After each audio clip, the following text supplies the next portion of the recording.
2021 کی ہماری یہ پہلی ماہانہ محفل ہے۔ دعا کریں یہ سال ہمارے لیے خیر و عافیت کا ہو۔ جو گناہ ہم گزشتہ سال کرتے رہے اس سال ہم ان سے بچ جائیں۔ جن نیکیوں کو پچھلے سال ہم نے نہیں کیا ان کو ہم اس سال کر لیں۔ زندگی کا ایک سال ہماری زندگی سے اور کم ہو گیا۔ میں کہا کرتا ہوں کہ ٹھیک ہے، جائز طریقے سے خوشی منانے کی اجازت ہے۔ جو بھی خوشی کا موقع ہو جائز طریقے سے خوشی منانی چاہیے، اسلام نے اس کی اجازت دی ہے۔ لیکن ایک سال زندگی کا گھٹ گیا تو اس میں خوشی منانے کی کون سی بات ہے؟ ایک سال زندگی میں سے نکل گیا، موقع جو تھا ایک سال میں عبادتوں کا، اللہ کو منانے کا، وہ موقع اب دوبارہ نہیں آئے گا۔ اب اسی سال میں جو آنے والے لمحات ہیں وہ ہمارے لیے ہیں، اے کاش ہم ان کی قدر کر لیں۔ جو آیت کریمہ تلاوت کی ہے یہ وہ آیت ہے جس کو نبی کریم صلی اللہ تعالیٰ علیہ وآلہ وسلم خطبہ نکاح میں پڑھا کرتے تھے، شادی کے موقع پر پڑھا کرتے تھے۔ قرآن کریم میں بہت ساری آیات ہیں جن میں خوشی کا ذکر ہے، خوشی منانے کا ذکر ہے۔ نبی کریم علیہ الصلاۃ والسلام شادی کے موقع پر ان آیات میں سے کوئی آیت نہیں پڑھتے تھے۔ آپ 3 آیتیں پڑھتے تھے اور تینوں آیتوں میں ایک ہی چیز ہے، اللہ سے ڈرو، اللہ سے ڈرو، اللہ سے ڈرو۔ آپ نے بارہا شادی کی تقاریب میں شرکت کی ہوگی اور اس میں جب وہ نکاح پڑھایا جاتا تو خطبہ میں یہ 3 آیتیں پڑھی جاتی ہیں۔ یا ایھا الناس اتقوا ربکم، اے لوگو اپنے رب سے ڈرو۔ یہ آیت حضور پڑھا کرتے تھے۔ یا ایھا الذین آمنوا اتقوا اللہ وقولوا قولا سدیدا، اے ایمان والو اللہ سے ڈرو اور ستھری بات کہو۔ یہ آیت بھی حضور پڑھا کرتے تھے اور یہ آیت بھی حضور پڑھا کرتے تھے، یا ایھا الذین آمنوا اتقوا اللہ حق تقاتہ ولا تموتن الا وانتم مسلمون۔ اے ایمان والو اللہ سے ایسے ڈرو جیسے ڈرنے کا حق ہے، اور تم ہرگز نہ مرنا مگر ایمان پر۔ جب بھی خاتمہ ہو تمہارا ایمان پر خاتمہ ہو۔ تو یہ آیت حضور علیہ الصلوۃ والسلام خوشی کے موقع پر، شادی کے موقع پر پڑھا کرتے تھے، اس لیے کہ عام طور پر جب خوشی کا موقع ہوتا ہے تو انسان اللہ تعالیٰ کو بھول جاتا ہے، اس کی یاد سے، اس کے ذکر سے غافل ہو جاتا ہے۔ جب دکھ ہوتا ہے، مشکل ہوتی ہے، مصیبت ہوتی ہے تو پھر تو مومن اللہ ہی کی بارگاہ میں جاتا ہے، خوش نصیب مومن۔ یہ خوشی ہے، خوشی کی بات ہے اس کے لیے جو دکھ کے وقت اللہ کی بارگاہ میں گیا، وہ سعادت مند ہے، وہ دکھ اس کے لیے رحمت ہے۔ لیکن خوشی میں عام طور پر انسان سے حدود کراس ہو جاتی ہیں، اس لیے حضور علیہ السلام ڈرایا کرتے تھے۔ یہ آیت کریمہ بہت سے معنی اپنے اندر سمیٹے ہوئے، ایک تو یہ ارشاد ہے کہ اللہ سے ایسے ڈرو جیسے ڈرنے کا حق ہے۔ نبی پاک علیہ الصلوۃ والسلام کی شان قرآن نے بار بار قرآن نے بیان فرمائی، بشیرا و نذیرا۔ حضور کیا ہیں؟ بشیرا و نذیرا۔ بشیر کہتے ہیں بشارت دینے والا، خوشخبری دینے والا۔ میرے آقا نے خوشخبری دی کہ جنت ہے۔ جو ایمان لائے گا، سچے دل سے کلمہ پڑھے گا، جس کا آخری کلمہ لا الہ الا اللہ ہوگا وہ جنت میں جائے گا۔ جس نے صدق دل سے کلمہ پڑھا وہ جنت میں داخل ہو جائے گا۔ جس کو حضور کی شفاعت نصیب ہو گئی وہ جنت میں داخل ہو جائے گا۔ جس کو حضور کا جام کوثر مل گیا وہ جنت میں داخل ہو جائے گا۔ سرکار کریم علیہ السلام جب غلام گزریں گے پل صراط سے، حضور ہاتھ اٹھائیں گے، کہیں گے رب سلم، میرے رب اس کو سلامتی سے پار پہنچا دے۔ تو جب حضور دعائیں کریں گے تو امتی پار لگ جائے گا، سلامتی سے جنت میں پہنچ جائے گا۔ میرے آقا نے بشارتیں بھی دی ہیں اور حضور نے نذیرا ڈرایا بھی ہے، ڈرایا بھی ہے، اور یہ ڈرنا بھی بڑا ضروری ہے۔ یہ دونوں چیزیں ہونی چاہیے، نہ تو صرف بشارت پر اعتماد ہو اور انسان عمل میں لاپرواہ ہو جائے، یہ بھی درست نہیں ہے، اور صرف خوف ہو اور ڈرتا ہی رہے اور رحمت سے مایوس ہو جائے، یہ بھی درست نہیں ہے۔ اس لیے فرمایا اللہ سے ایسے ڈرو جیسے اس سے ڈرنے کا حق ہے، اور تم ہرگز نہ مرنا مگر ایمان پر مرنا، تمہارا خاتمہ ایمان پر ہو۔ یہ اللہ تعالیٰ قرآن میں فرما رہا ہے۔ نبی کریم علیہ الصلوۃ والسلام نے فرمایا انما الاعمال بالخواتم، عملوں کا دار و مدار خاتمہ پر ہے۔ انسان عمل کر رہا ہے، ساری زندگی نیکیاں کرتا رہتا ہے، اعمال صالحہ کرتا رہتا ہے، کیا وہ جنتی ہے؟ کنفرم نہیں ہے کہ وہ جنتی ہے کہ نہیں۔ یہ بڑی اہم بات ہے۔ کنفرم کب ہوگا؟ جب اس کا خاتمہ ایمان پر ہوگا۔ اگر خاتمہ ایمان پر ہوا ساری نیکیاں قبول، اور اگر خاتمہ ایمان پر نہیں ہوا کچھ بھی قبول نہیں ہوگا، وہ ساری نیکیاں کسی کام نہیں آئیں گی۔ حضرت خواجہ حسن بصری رضی اللہ تعالیٰ عنہ کبار تابعین میں سے ہیں، بہت سارے صحابہ کی انہوں نے زیارت کی ہے، ان سے حدیث پڑھی ہے، بہت جلیل القدر امت کے اولیاء میں سے ہیں۔ آپ سے کسی نے پوچھا خواجہ صاحب کیا حال ہے؟ فرمایا کہ اگر کوئی بندہ بیچ منجھدار کے ہو اور اس کی کشتی ٹوٹ جائے اور تختے کے اوپر وہ جھول رہا ہو تو اس کی کیا کیفیت ہوگی؟ فرمایا حضور وہ تو بڑی مشکل میں ہے، وہ تو کسی بھی وقت ڈوب سکتا ہے۔ فرمایا یہی حال ہمارا ہے، نہ جانے کب موت آ جائے اچانک اور اس وقت ہم پار لگ جائیں یا ڈوب جائیں۔ کبھی آپ پر ایسی بھی کیفیت طاری ہوتی کہ کئی دن آپ مسکراتے نہیں تھے۔ نبی کریم علیہ الصلوۃ والتسلیم کے چہرے پر مسکراہٹ ہوتی تھی، حضور کی مسکراہٹ بڑی کمال کی تھی، ایسا انداز تھا، صحابہ کو بھوک لگی ہوتی، پیاس لگی ہوتی، حضور کی بارگاہ میں آتے، سرکار کا تبسم دیکھتے، بھوک بھی ختم ہو جاتی، پیاس بھی ختم ہو جاتی۔ اللہ اکبر، ایسا بھی تذکرہ ہے صحابہ کے ہاں، کہتے ہیں سارے غم بھول جاتے حضور کا ایک دیدار کر کے۔ حضور علیہ السلام ایک دن ممبر پر رونق افروز ہوئے، چہرہ انور نیچے تھا، حضور خاموش، سنجیدگی، صحابہ ڈر گئے کوئی ہم سے خطا تو نہیں ہوگی، غلطی تو نہیں ہوگی۔ تو صحابہ کرام پریشان کہ حضور کچھ بولیں تو صحیح، کچھ فرمائیں تو صحیح۔ کافی وقت بیت گیا، حضور نے کچھ نہیں کہا، صحابہ کا خوف بڑھ گیا، غم سے رونے لگ گئے، رونے کی آواز مجمع سے بلند ہونے لگ گئی۔ سرکار علیہ السلام نے چہرہ انور اٹھایا اور حضور مسکرا پڑے۔ جب حضور مسکرائے تو صحابہ بھی خوش ہو گئے۔ مولا علی کہتے ہیں تمہیں کیا بتاؤں وہ کیا منظر تھا۔ کہتے جب حضور مسکراتے تھے ہمیں اتنا اچھا لگتا تھا، اتنا مزہ آتا تھا۔ کہتے سخت گرمی میں دوپہر کے وقت کوئی مسافر سفر کر رہا ہو اور اس کو پانی ختم ہو جائے اور پیاس سے اس کی جان نکل رہی ہو، ایسے میں اچانک ٹھنڈا پانی ملنے پر جو خوشی ہوتی ہے اس سے زیادہ خوشی حضور کے چہرے کی مسکراہٹ پر ہمیں ہوتی ہے۔ حضور کو مسکراتا دیکھ کر اتنا خوش ہوتے ہیں۔ سرکار کے سامنے والے دانتوں کے درمیان تھوڑا سا خلا تھا اوپر والے دانتوں میں، اور جب حضور بات کرتے کرتے مسکراتے تو اس خلا میں سے نور کی کرنیں باہر آتی تھیں۔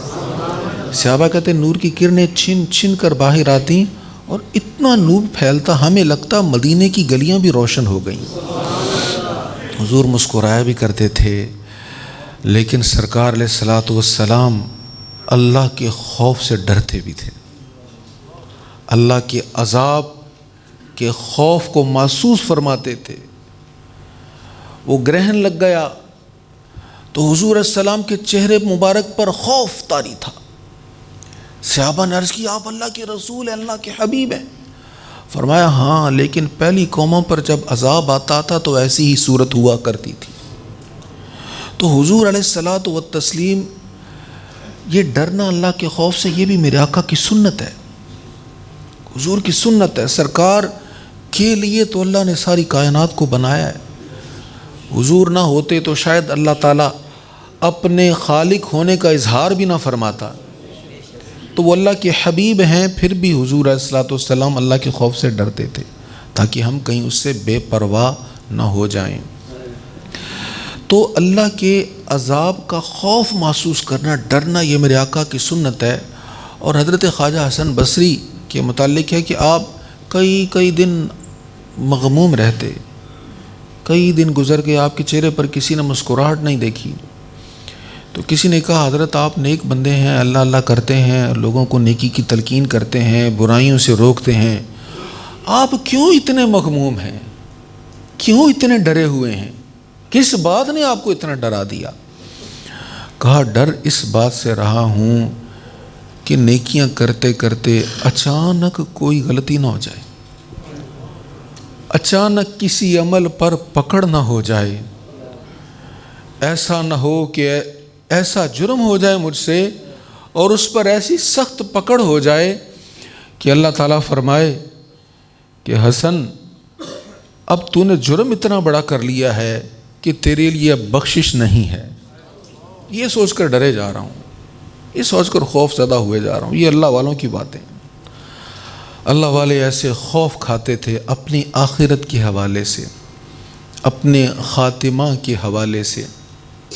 حضرت عبداللہ مؤذن رحمۃ اللہ تعالی علیہ فرماتے ہیں میں حج کے لیے گیا،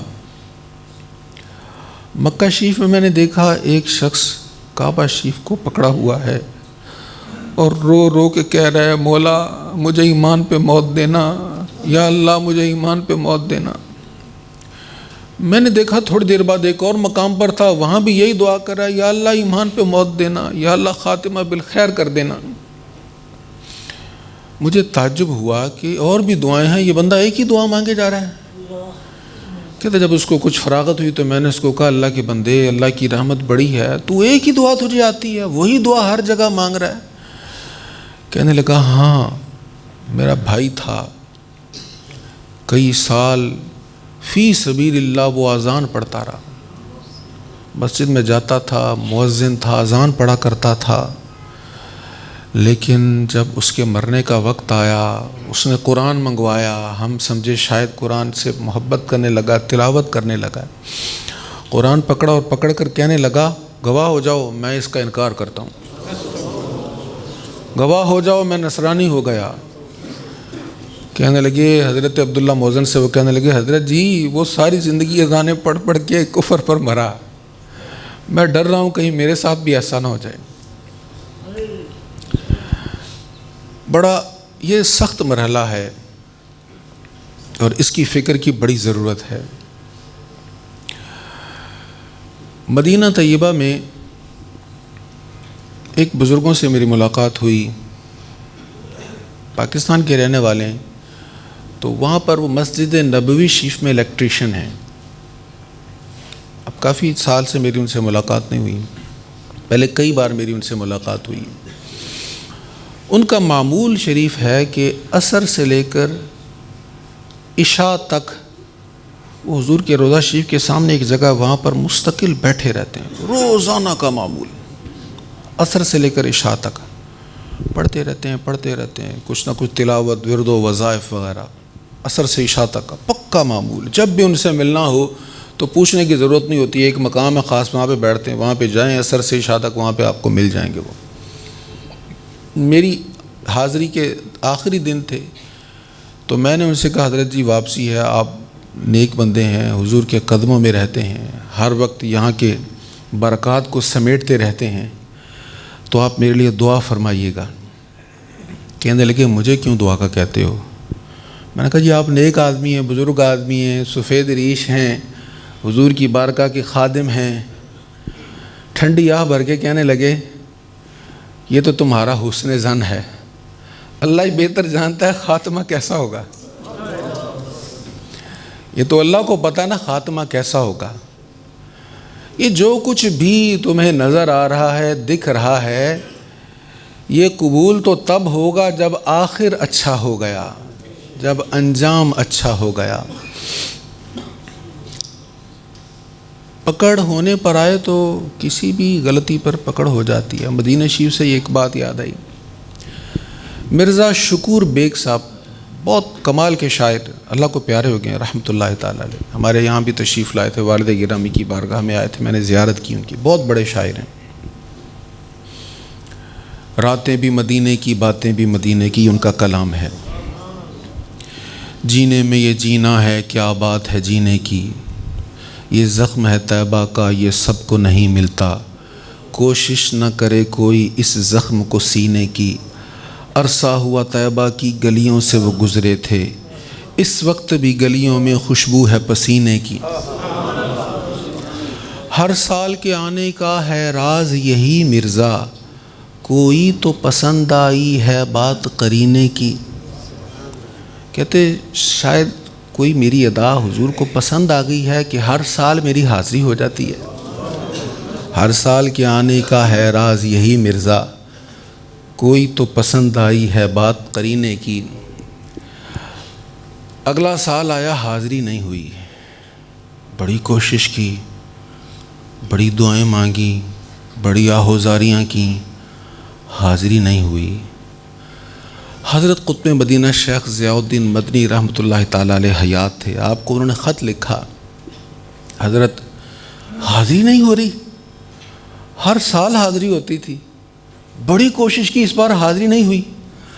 آپ فرمانا کہ تمہاری پکڑ ہو گئی ہے، وہ کیا کہا تھا تم نے، کیا لکھا تھا، کوئی تو پسند آئی ہے بات کرینے کی، تو سمجھتا کہ اپنے آپ کو اتنا شوخہ بنا تم کہ تم نے یہ سمجھا کہ حضور کو تمہاری کوئی ادا پسند آئی، تمہیں بلا لیا، ارے وہ تو کریم تم پہ کرم کر رہے ہیں، اور تم نے یہ سمجھ لیا کہ تمہاری کوئی ادا بڑی اچھی لگ گئی، اس شعر پر تمہاری پکڑ ہوگی اور تمہاری حاضری بند ہو گئی ہے۔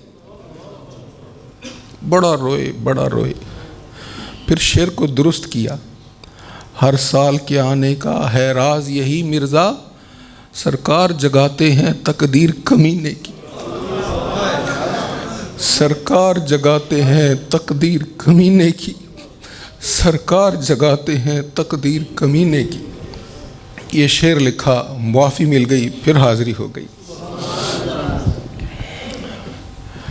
مدینہ شریف سے ہی ایک بات، بس وقت ختم ہو رہا ہے، ایک بات سنا دیتا ہوں آپ کو۔ میں روضہ شریف کے سامنے بیٹھا تھا،